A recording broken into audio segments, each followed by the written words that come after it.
Las primera ronda de preguntas relámpago acerca de contexto.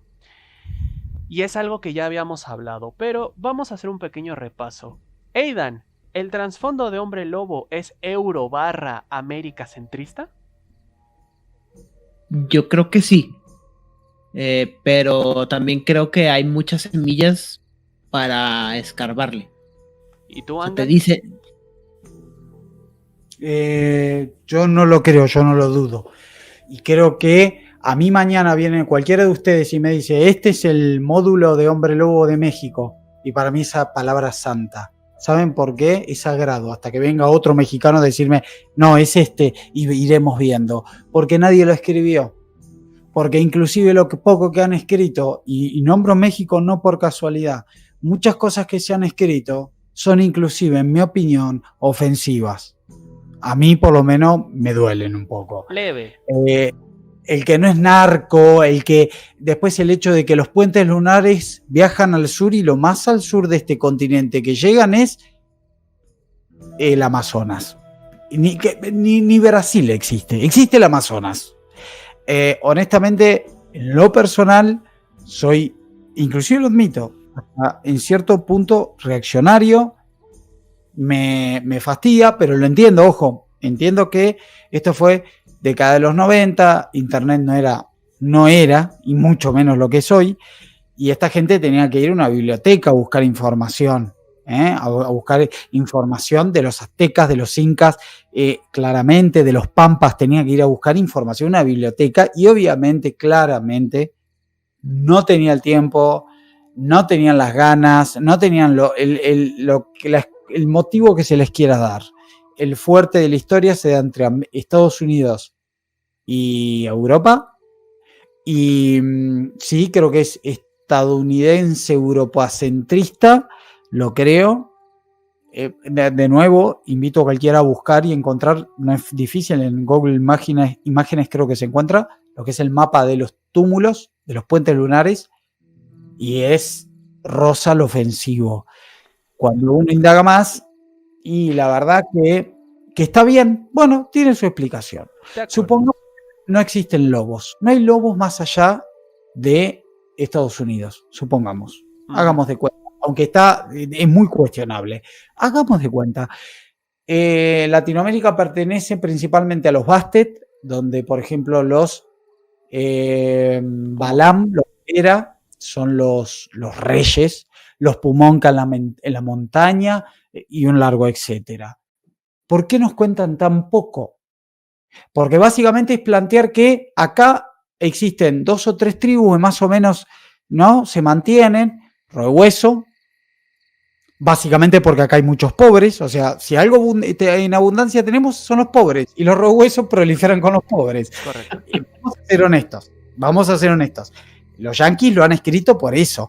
Los hijos de Gaia, ¿por qué? Por las luchas sociales. Si algo tenemos acá son luchas sociales. Por ahí, bueno, los moradores del cristal, ahí nomás un poquito con las furias negras, serían, y en ese orden más o menos en cantidad. Después es un territorio fera, principalmente Bastet, y Mocole, bueno, Nuhuilla, en fin. Vamos a entrar mucho en eso en estos momentos, terminando las preguntas relámpago, porque les repito, hay temas, va a ser muy muy bueno. Pero Wendy, una pregunta. ¿De dónde era el creador de WOD? Estoy siendo irónico, ¿de Canadá? Digo, porque me describe un mundo lleno de corrupción y terribles desgracias y cosas innombrables, y es 10 veces peor, y tú lo escuchas y dices, pues, mi barrio. Ayer, ¿no? Cuando te pide, imagina el mundo como es, pero más oscuro. No hay manera, güey, no hay manera.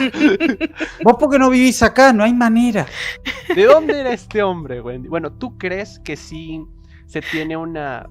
Yo sé que fue escrito muchos años antes, pero a ver, tampoco era muy bonito aquí, hace 20 años. ¿Crees que tiene una perspectiva diluida? ¿O está escrito desde una perspectiva más positiva? Pues yo creo que, como decían, o sea, al final de cuentas es con las referencias que tienes, ¿no? En ese momento la referencia máxima era lo que te daba el periodismo, o sea, televisión, radio, periódico. Entonces, bajo a eso es lo que tú podrías influenciarte y podrías tomar como referencia. O sea, tú buscas lo peor que puedas encontrar, la peor noticia, te influencias. Yo pienso que podría ir de ahí. Ahora sí que de ahí para abajo o para arriba, más bien. En los mejores casos sería esto, en los peores esto de acá. Pero conforme ha avanzado el tiempo, las etapas, los años, nos damos cuenta que a veces lo que era lo peor hace unos 10, 20, ya no es lo mismo de actual, ¿no? Que incluso puede ir aumentando la violencia o puede ir aumentando incluso otras cuestiones más.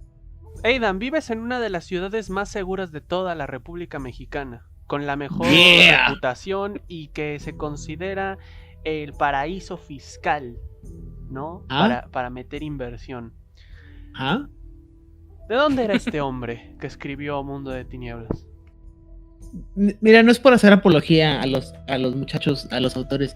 Evidentemente, como comentaban, cuando se escribió el material no había acceso, no había el contacto. A lo mejor el material al que podían ellos acceder era muy, muy sesgado también porque pues escribían gente blanca para gente blanca, con oportunidades diferentes a la de nosotros. Ni modo. Es difícil querer subirle a 11 al nivel de oscuridad del World of Darkness, porque como dices tú, dice Angan, dice Bendy, vivimos el mundo de la oscuridad, desafortunadamente, ¿no? Y por ejemplo, para mí que vivo en frontera y que me toca ir a una de las ciudades más seguras de Estados Unidos constantemente, porque eso es estadística, El Paso, Texas es una de las ciudades, por un tiempo fue la ciudad más segura de todo Estados Unidos, ahora es la cuarta, entonces imagínate el contraste que tengo. Pero no creo que era tanto que vivieran en un mundo idílico, porque les toca ver todas las problemáticas sociales de Estados Unidos. Digo, empezaron en Detroit todo este borlote. Pero pues sí, también la perspectiva afecta, ¿no? O sea, escribían desde el privilegio de la avispa, ¿no? Hombres blancos anglosajones en Estados Unidos en los 90 que se podían dedicar a este tipo de cosas. Pero creo que si algo hicieron fue abrirle la mente a mucha gente sobre que el mundo no es tan bonito ni siquiera estando en el primer mundo. Yo, si me permiten, una pequeña anécdota. Claro. Por supuesto que coincido totalmente con Aidan, porque en el documental de World of Darkness, en un momento se cuenta que estaban viajando estos 4 o 5 amigos de unos 20 años en promedio, y es entonces cuando les toca atravesar la localidad de Gary, un pueblo más bien, era una zona, digamos, un pequeño pueblo, ¿no? No ciudad puntualmente, pueblo Gary, estamos hablando a principios de los 90.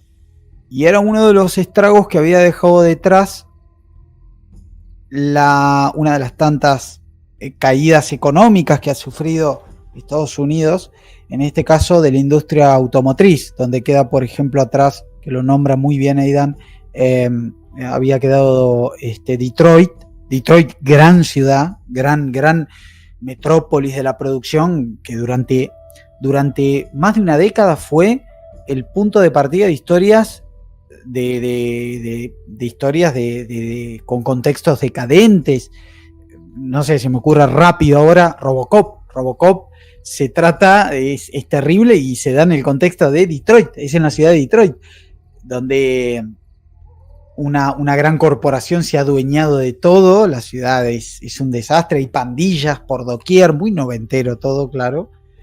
Entonces, cabe destacar que, bueno, les toca a estos chicos aparentemente yendo a la XCOM, que era entonces el gran evento de rol y juegos lúdicos de mesa, atravesar esta localidad, y uno de ellos, al ver el estado de abandono de la localidad, porque obviamente, tras una caída económica y demás, en una región como era, en una zona como era Gary, que formaba parte del cinturón industrial de automóviles, ¿no? Es lo que le llaman ahora. Claro, obviamente la población se va a otro lugar a buscarse un medio de subsistencia, por supuesto. Y al ver esa decadencia, y al ver ese abandono, es donde el Donde hace la escritor de pregunta que vampiro, define todo, ¿no? Sí, ahí es claro, donde dice, ahí es ¿Quién donde vive aquí? ¿quién viviría aquí? Efectivamente, lo dijo Aidan. ¿Quién viviría aquí? Preguntó alguien en el auto y Hagen contesta: un vampiro, nadie más. Y entonces, cuando llegan digamos, al lugar, cuando llegan a destino, se pone a escribir compulsivamente, al menos así lo cuenta, después veremos, pero compulsivamente se pone a escribir, muy inspirado con eso, con el lado más oscuro y perdónenme, de América, refiriéndome a Estados Unidos, ¿no? claro. Con el lado más oscuro, con la cara más oscura, el abandono total del Estado, del privado, de lo que se ocurra, a una población total, a la decadencia más pura y dura. De ahí nace todo mucho, claro. Esto no lo digo por supuesto que ni con orgullo, lo digo en todo caso desde la indignación, por supuesto. En Latinoamérica ese paisaje estamos demasiado mal acostumbrados a verlos. Y digo mal acostumbrados porque no debería ser, ¿no? Ujú. Por eso nos cuesta ver algo más oscuro que eso, cuando esa oscuridad, desgraciadamente en nuestra queridísima Latinoamérica, impera. En este caso estamos... Pues es bastante triste, indignante, como dices. Vamos a hablar de desprecio. Entrando directamente con el sistema. Angan, tú dirías, así, leve, ¿todos los metis son despreciados por igual? No, de ninguna manera. ¿Cómo es eso? De ninguna manera. Y depende de quién le preguntemos. Si les preguntamos, por ejemplo, y perdón, vuelvo un poco con lo mismo porque también algo que me gustó muchísimo que destacó Aidan. Los escritores de Mundo de Tiniebla tuvieron en su momento cuando escribieron todo esto, una clara, más allá de al que le guste más o menos, una clara idea progresista. Claramente mostraban una conciencia de un lado, de una cara oscura de la moneda. Y esto es importante porque casualmente también tiene que ver con esta pregunta. Los metis son el horror, pero son el horror para las tribus más tradicionalistas, que inclusive ellas no cumplen del todo bien con estas leyes. Podemos ver a los metis de las Furias Negras. Y las Furias Negras, ¿qué pasa? En esta ideología feminista marcada que tienen claramente, las Furias Negras han llegado a la conclusión, y en algunos casos hasta tienen pruebas, de que el hombre hay que tenerlo a distancia. Al hombre hay que tenerlo a distancia pues está pasando por un mal momento, pongámoslo así. Entonces se promueve que las hembras se junten con hembras. Yo sé que acá me estoy por ahí adelantando inclusive y tocando el tema de la homosexualidad en hombre lobo, algo que yo lo he visto muchas veces surgir. Se promueve que las hembras se junten con hembras. El tema es que no a todas las hembras les gustan las hembras. ¿Y con qué me junto? Si soy hembra, no me gustan las hembras, pero tampoco me conviene tanto un macho, otro garú. Entonces es una de las tribus que posiblemente más cantidad de metis produce. Pero los aceptan. Los aceptan no por necesariamente, es solo por una cuestión estrictamente de culpa, de decir, bueno, son el resultado del incumplimiento de la letanía. Claro que sí. Sino porque su tótem, Pegaso, está castrado. Y los metis son infértiles. Pegaso se siente muy identificado con los metis. Pegaso acepta, o sea, hay una aceptación desde la tribu a nivel espiritual, a nivel tótem, hacia los metis. Después, bueno, podemos ver a los roehueso, que por supuesto su gran filosofía de vida es asistir al desamparado, al débil, y qué más que un metis dentro de lo que es la sociedad garú como desamparado. También cabe destacar que los roehueso, por ejemplo, como los moradores del cristal, no son productores de metis. Lo que pasa es que ellos aceptan metis de otras tribus.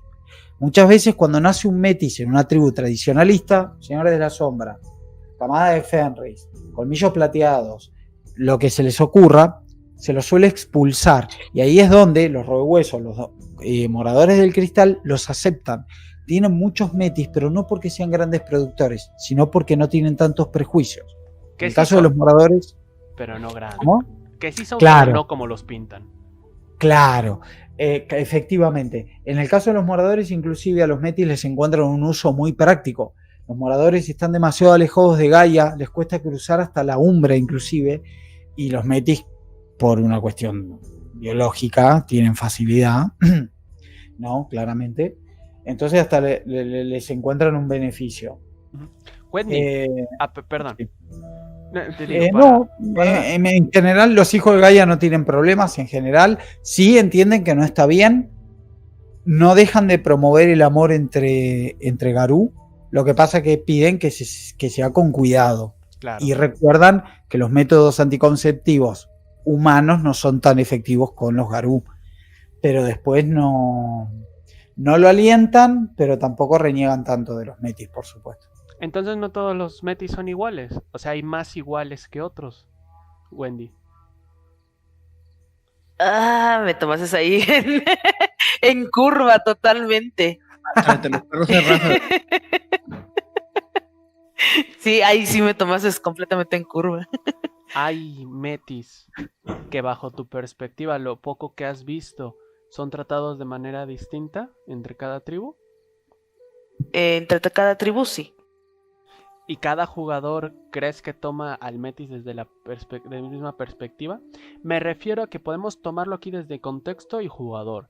¿Cuántos jugadores llegan siendo el metis que dice yo estoy orgulloso de ser metis y a mí no me vas a ver hacia abajo? ¿Y cuántos llegan agachando la cabeza? Yo creo que también depende mucho de la perspectiva de en qué tribu nació. Porque también al final de cuentas les imponen lo que creen o lo que en esa tribu se lleva a cabo. Entonces, de ahí es donde viene también la perspectiva que tiene uno, de si es o no es merecedor de algo más, o simplemente está ahí para robar oxígeno, como algunos también lo ven. Ok. Oye, Idan, una duda, ¿todos los robehuesos son pobres? No, yo creo que ser robehueso es un estado de mente, mi hermano. Una cosa es andar entre la mierda y otra cosa es no bañarse. Y eso es una cosa que mencionó ahorita Angan y he estado pensando, pues me viene con esa cara de preocupación. Una de las virtudes más bonitas que tiene tanto Hombre Lobo como el mundo de tinieblas en general, para aquellos que nos tocó la fortuna o infortunio, de haber conocido este mundo hace muchos años, y se lo comenté a Alessa Malcavena hace algún tiempo que me preguntó, yo vivo en el mundo de tinieblas, como la mayoría de los latinoamericanos, como la mayoría de la gente que estamos ahorita aquí en esta plática, por elección, porque me encanta el mundo de tinieblas y porque lo veo. Desafortunadamente por elección vivo, no por elección sino por imposición vivo en el mundo de tinieblas, pero una de las virtudes de estos juegos es que me hizo darme cuenta de todas estas cosas que están a mi alrededor que no me gustan y que de una manera u otra estoy cambiando, ya sea en mis acciones o mi forma, porque combato al Wyrm donde nace y donde se reproduce, donde habita, ¿no? Y eso también me ha ayudado a pensar que hay gente que es pobre de espíritu y pobre de dinero, pero muy rica en alma, y los rehuesos no todos tienen que ser roñosos, no todos tienen la sarna, no todos tienen aquí las garrapatas infestadas, las orejas, algunos sí, porque están ahí metidos en la pelea, porque hay gente que se va a meter a limpiar las heridas de los llagados, ¿no? Hay gente que se van a quitar los zapatos que tienen para dárselos a quien tiene los pies descarnados. Hay gente que no, pero que hay gente que va a decir que sí al redondeo, que va a ir a dar el teletón a lo mejor no genera ningún cambio, pero te va a ayudar, de alguna manera u otra, ayuda, ¿no? Hay gente que puede dar una moneda al que te la pide en la calle, y hay gente que le va a decir, mira, te ofrezco un trabajo, o mira, te ofrezco mi casa. En ese sentido, Cerro de Huesos está en la mente, y también es trabajo tanto el narrador y el jugador agarrar el estereotipo, ¿cómo se dice? De construirlo y volverlo a reconstruir a una manera más allá de lo que está publicado en el papel. Entonces yo sí crecí con la idea de que los roboesos eran pobres y roñosos y sucios y manchados de aceite y llenos de garrapatas, pero en los últimos años me he dado cuenta que otra vez es un estado de mente. Un abogado de oficio puede ser un rohuesos. Exactamente, un abogado de oficio, el pastor que ya le da de comer a los pobres, insisto, el Cerro de Huesos es a veces no presumirle a la gente que tienes dinero para comprarte una bolsa Gucci. ¿Me explico? Uh-huh. Es la tribu que más odian los danzantes de la espiral negra. Y según en palabras de ellos, porque ellos se sientan en la mugre y la miseria que el propio Wyrm planta y no se corrompen. Y se ríen. Sino que hacen al revés, purifican, como decía Aidan, purifican. Entonces, los danzantes odian, detestan, desprecian y les repugnan los rohuesos. ¿Cómo puede ser que viva rodeado de miseria y no se vea corrompido? Y encima saque a gente de la corrupción. Es horrible. Compartiendo, dando lo que puede. Es maravilloso. La tribu da para mucho y eso es... No, estamos hablando de una, chicos, pero cuando hago esta pregunta, relámpagos, es porque hay un estigma, un estereotipo de todas las tribus. Hay wendigos que se ríen. Hay camadas que usan escudos. Hay fiana que son amargados. Hay señores de la sombra que sacrificarían todo lo que ellos son con tal de ayudar a alguien más. De hecho, y Angan lo sabe, hay un campo que se dedica a eso. A decir, ¿sabes qué? Me voy a ir a meter a la porquería a sacar gente. Hay miles de cosas. Y eso es lo que quería dejar importante. Ahora, la siguiente pregunta, relámpago para ti, Angan, es... Y viene con una anécdota. Me pasaron un personaje para una partida de mañana. La persona que me lo envió la hizo Metis porque quería ser albina, pero es señor de las sombras. ¿Por qué? Porque se llama Relámpago Blanco, algo así. Y yo me quedé pensando mucho tiempo, ¿no te era más fácil y costaba menos tomarte un lupus o un homínido de los colmillo que hayan adoptado los señores de la sombra? ¿Por qué nos cuesta tanto trabajo ver colmillos plateados rojos? ¿Por qué nos cuesta ver wendigos blancos? Porque los hay y lo sabes. Si eres capaz de abandonar tus creencias, el wendigo te acepta. Entonces, ¿por qué cuesta eso? Porque si yo digo wendigo, tengo que ser nativo americano. Por ahí el ejemplo es más claro.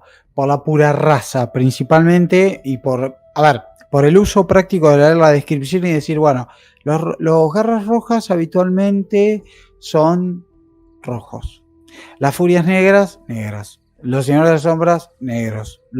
Entonces ya el jugador se queda con esa primer premisa. Cuando encima si el jugador entiende lo que es el concepto de pura raza, peor, porque la pura raza exige, demanda de cierta forma que sea así.